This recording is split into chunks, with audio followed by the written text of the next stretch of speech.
ಹಾಕಿರ್ತಾರೆ, ರಿಮೈಂಡರ್ ಮಾಡ್ತೀನಿ. ಹಾಂ ಸರ್. ಸಭೆ ಆಗಬೇಕು ಫಸ್ಟು. ಹಾಂ ಸರ್. ಶಾಸಕರ ಸಭೆ ಆದ್ಮೇಲೆ ಅದಕ್ಕೇನೋ ಒಂದು ಅಭಿಪ್ರಾಯ ಬಂದ್ಮೇಲೆ ಮುಂದೆ ನೋಡೋಣ. 2 ಜಿಲ್ಲೆನಾ ಅಥವಾ 3 ಜಿಲ್ಲೆನಾ ಹೇಗೆ ಸರ್? 3 ಜಿಲ್ಲೆ ಪ್ರಶ್ನೆ ಇಲ್ಲ. ಚಿಕ್ಕೋಡಿ, ಗೋಕಾಕು ಹಾಂ ಸರ್. ಮುಂಚೆಯಿಂದ ಡಿಮಾಂಡ್ ಇದೆ, ಇವು ಕೂಡ ಅದೇ ಡಿಮಾಂಡ್ ಇದ್ದಾರೆ.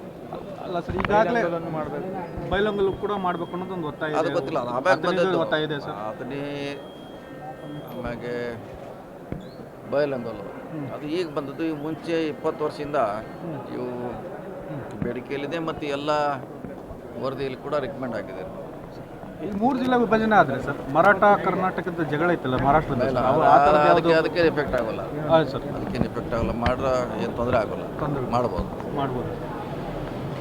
Okay sir. ಇನ್ನೊಂದು ಸರ್, ದೇಶ ಭಾಷಣ ವಿಚಾರ ಇವತ್ತು ಬಿಜೆಪಿ ಆಕ್ಷೇಪಗಳನ್ನು ಎತ್ತಾ ಇದೆ. ಯತ್ನಾಳ್ ಅವರು ನನಗೋಸ್ಕರನೇ ಈ ಬಿಲ್ ತಿಂದಿದ್ದಾರೆ ಅಂತ ಆರೋಪ ಮಾಡ್ತಾ ಇದ್ದಾರೆ ಸರ್. ಹಾಗೇನಿಲ್ಲ.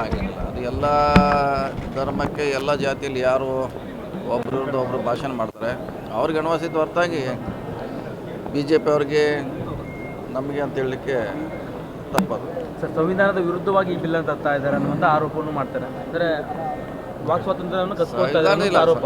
ಸಂವಿಧಾನದಲ್ಲಿ ಕೂಡ ಇದೆ ಅದರಲ್ಲಿ. ನೆಕ್ಸ್ಟ್ ವರ್ಷನ್ ಇದು ಸರ್. ಅಹಿಂಸಾ ಸಮಾವೇಶ ಮಾಡಬೇಕು ಅನ್ನೋಂಥದ್ದು ಇತ್ತು ಜನವರಿಯಲ್ಲಿ, ಅದು ಏನಾದರೂ ಪ್ರೊಸೆಸ್ ಇದೆ ಸರ್? ಇಲ್ಲ, ಸದ್ಯಕ್ಕೆ ಯಾವುದಿಲ್ಲ. ಚರ್ಚೆ ನೋಡೋಣ, ಮಾತಾಡ್ತೀವಿ. ಸದ್ಯಕ್ಕಿಲ್ಲ.